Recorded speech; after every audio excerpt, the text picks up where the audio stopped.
If you've been wanting to get into reading literary classics, but feel a little intimidated by their reputation, then don't worry, I've got you covered. Today, I'm sharing some of my favourite literary classics that are not only culturally relevant, but also very easy to read. Hey guys, I'm Triya, and I make videos about books and London and life. Let's dive right in. The first book I want to talk about is Jane Eyre by Charlotte Bronte. I'm starting with one I'm sure you've heard of. This gothic romance is one of the most beloved classics for a reason. The story is about a rebellious young woman who becomes a governess at Thornfield Hall, where she works for a troubled gentleman called Mr. Rochester. They fall in love, but Jane has no idea the secrets that Mr. Rochester is keeping. This book is so good because it just feels like you're having a deep chat with your friend Jane Eyre, and that's because although it is a classic, it's so easy to read. Jane and Rochester's passionate love story is just so believable, and you become so invested early on. The story is filled with mystery, with a brooding hero, and a strong, relatable female protagonist who feels ahead of her time.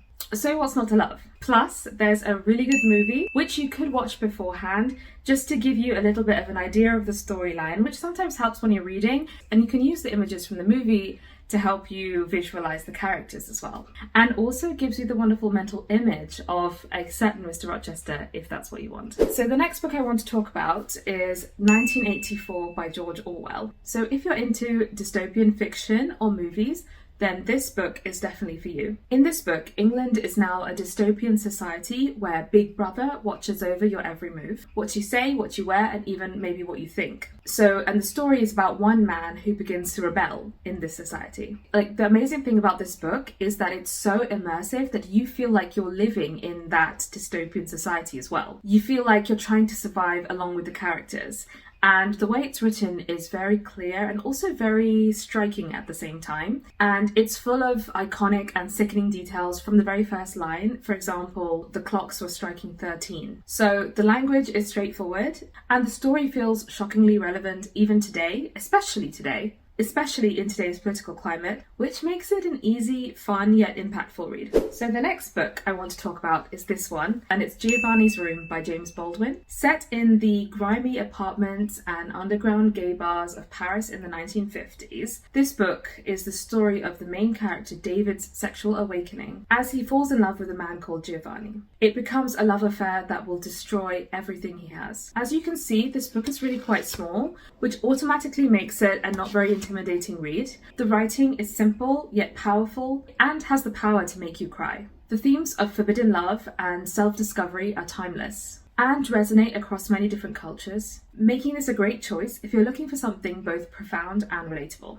And like I said, it's a short book, so really you could probably finish it in one sitting. I read this in an airport when I was waiting for a flight back from Rome. The flight was about 5 hours delayed and I read pretty much most of it because it's very captivating and it draws you in. So the next book I want to talk about is Lolita by Vladimir Nabokov. Now, I've talked about this book before because I really love it. I made it onto my list of favourite books of all time, which you can watch. And yes, I would say that this is one of the more controversial classics, but it's also one of the most beautifully written. So this book is told from the voice of Humbert, who is a paedophile who's obsessed with a young girl called Lolita. What makes this book stand out to me is Nabokov's style of writing and his ability to make even the most darkest moments hauntingly poetic.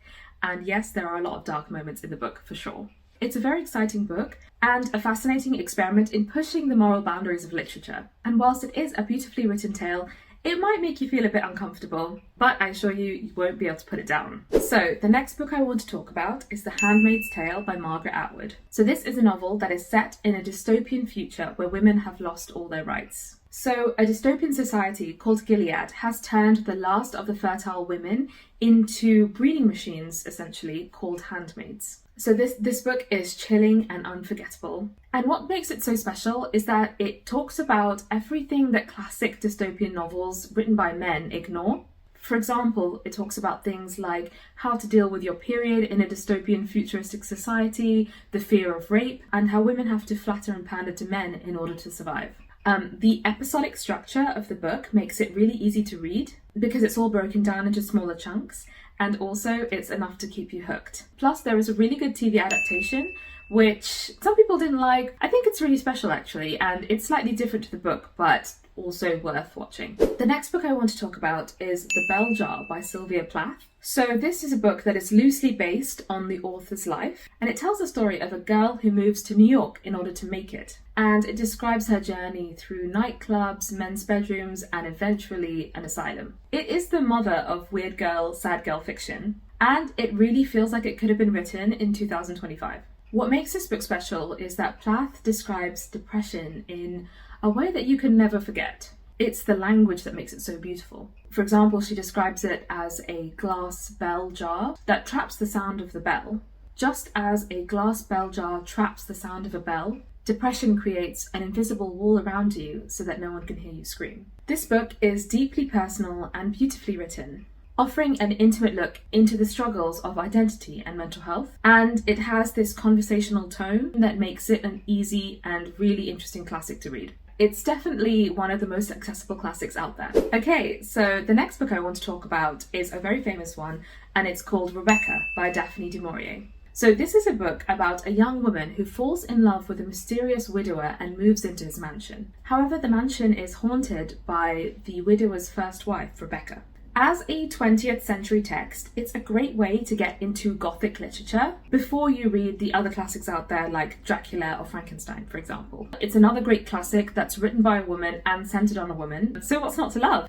What's really interesting about this book, and you'll find this out as you read it, is that the main protagonist is actually never named, which is just so interesting. This book has also been widely adapted in TV and film, and I'm pretty sure Netflix have done a rework of it in the last couple of years, so I need to check that out as well. And the final book I'm going to recommend is one of my favourites, and it's The Picture of Dorian Gray by Oscar Wilde. This is another short book that is also a classic, so really great if you're just getting started. It's really a novella, and it's as dark and as decadent as the protagonist, Dorian Gray, who sells his soul to remain young and beautiful, whilst a secret portrait of him bears the marks of his sins. So essentially, it's a story about a magical painting that makes a man eternally young and beautiful. And the great thing about this book is that it asks the question, what would you do if there were no consequences to your actions? So I would describe this as a modern fairy tale, and it's packed with the rich materialistic language of late Victorian